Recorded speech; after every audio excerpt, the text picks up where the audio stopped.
Olá, aqui estamos para mais uma vez tratarmos dos fatos do dia, nesta quinta-feira, dia 9 de maio de 2024. Vamos falar da tragédia do Rio Grande do Sul, que sempre nos dará assunto, principalmente porque nós temos a coragem de apontar que as autoridades têm culpa na tragédia.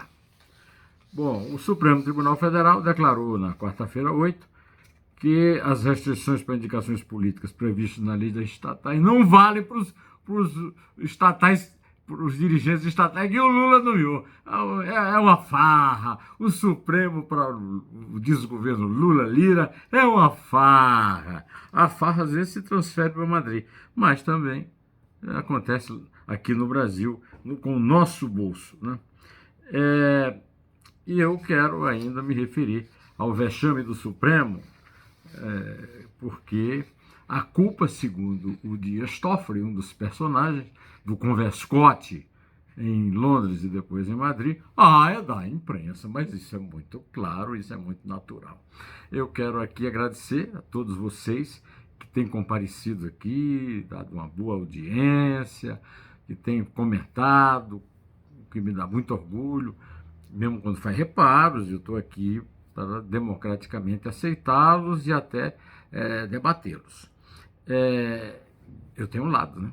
Eu tenho um lado. Ainda hoje eu fui numa reunião na Academia Paulista de Letras e o fotógrafo que estava cobrindo na cerimônia disse para mim: você tem lado, e eu sei disso, nosso lado. É isso mesmo. Este sabe. É o Ernesto, aquele que para quem não foi feito o samba do Arnesto, que era o Arnesto com A, né? Do Adoniran Barbosa. Meus queridos, pois é, nessa quinta, 9 de maio, eu fiquei sabendo de uma amiga minha, engenheira, que mora no exterior, que conversou com amigos meteorologistas e engenheiros, e eles contaram que, infelizmente, o solo do Rio Grande do Sul é de absorção muito lenta de água. Tem muito barro e a água entra lentamente, e junto a isso as chuvas torrenciais, pois estarem numa região de confluência e ainda por cima tem esse ciclo de 80 anos em que eles têm essas enchentes. E é uma pena que 80 anos fazem os governantes achar que é muito tempo e vão deixando para depois. Vamos falar sobre a responsabilidade dos governantes mais na frente aí. Deu no que está aí. Ainda por cima, muita gente no governo que entende de social, mas não entende de engenharia, termina cometendo erros básicos, fundamentais nos governos municipal, estadual, federal. Bom, meus queridos,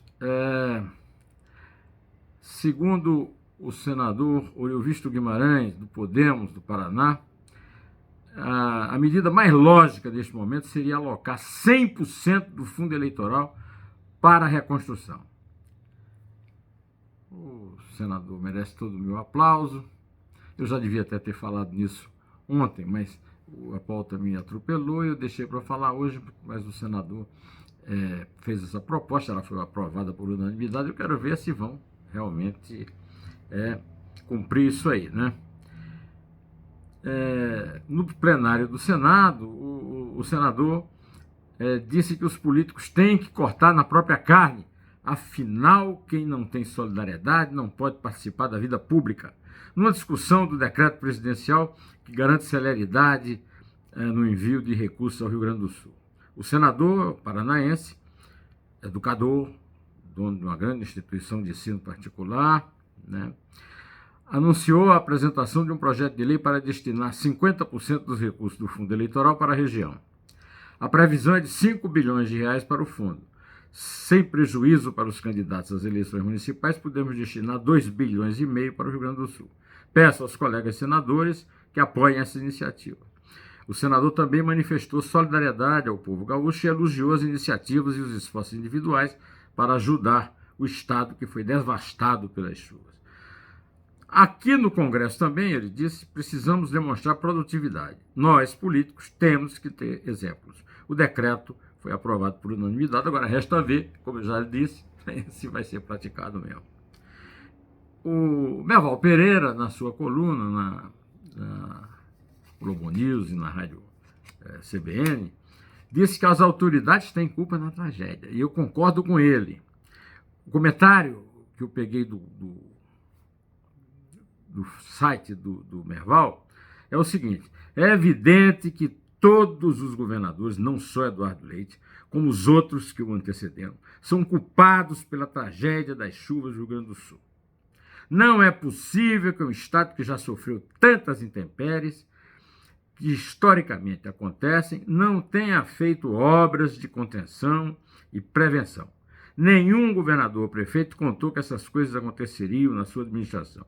Mas o culpado principal são os governos federais, não só o de Lula, que não se convenceram de que a crise climática é gravíssima e não montaram estruturas para coordenar trabalhos nas regiões mais afetadas, expostas a este tipo de intempérie. A ministra Marina Silva, do Meio Ambiente e Mudança de Clima, fez uma proposta ao governo para a criação de uma autoridade nacional para tratar das intempéries, o que seria uma decisão importante, mas, como sempre acontece no desgoverno Lula-Lira, isso aqui vai para as calendas, até cair no esquecimento, se é que dá para cair no esquecimento, uma tragédia do tamanho da que está acontecendo no Sul. Segundo o Merval, se tivéssemos uma autoridade de poder, uma autoridade de advertir e prever situações desse tipo, já teríamos avançado nesse tema. A população tem situações desse tipo, a população tem razão. Os culpados são sempre as autoridades que deixam de tomar as providências necessárias, inclusive retirar as pessoas de áreas sabidamente de risco. Agora não está só no Sul não, viu? A chuva. O Maranhão contabilizou 30 municípios em situação de emergência por causa das chuvas que atingem o estado. Essas chuvas provocaram cheias dos rios e riachos, deixando pelo menos 30 cidades em situação emergencial. Segundo a Defesa Civil do Maranhão, até o momento, apenas o município de Santo Inês decretou estado de calamidade pública, desabrigados e desalojados pelo menos 1.031 famílias desabrigadas e outras 2.909 desalojadas. E o Supremo não surpreende mais ninguém, mas sempre tem aqui uma notícia do Supremo. Eu vou dar duas. A primeira é que o Supremo declarou, na quarta-feira 8, que restrições para indicações políticas previstas na lei das estatais são constitucionais. Ah, tá certo. Para cá foi de 8-3. Mas, e tem sempre um mas, um porém, um contudo, um todavia. Executivos estão nos cargos, não serão destituídos. Esse ponto representa uma vitória importante para o presidente Luiz Inácio Lula da Silva, só para variar, e uma derrota para nós, para o nosso lado aqui, aquele que paga os impostos escorchantes. Estamos aí no mês de maio para pagar um imposto de renda, que é o que pendura mesmo na nossa conta. A maioria dos ministros considerou que a legislação é um avanço, viu? Não os atinge, né?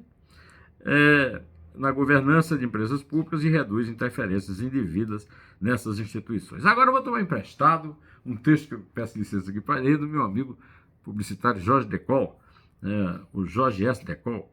Não é bom tom nas cartas, na seção de cartas do Estadão, né, do leitor lá.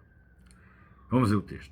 Na entrevista dada na última segunda-feira, 6 de maio, ao jornal Folha de São Paulo, em Madrid, onde participava de mais um Converscote Internacional, 5 estrelas, que reuniu o ministro do STF, do Tribunal Superior de Justiça, além de figura de alto escalão do governo.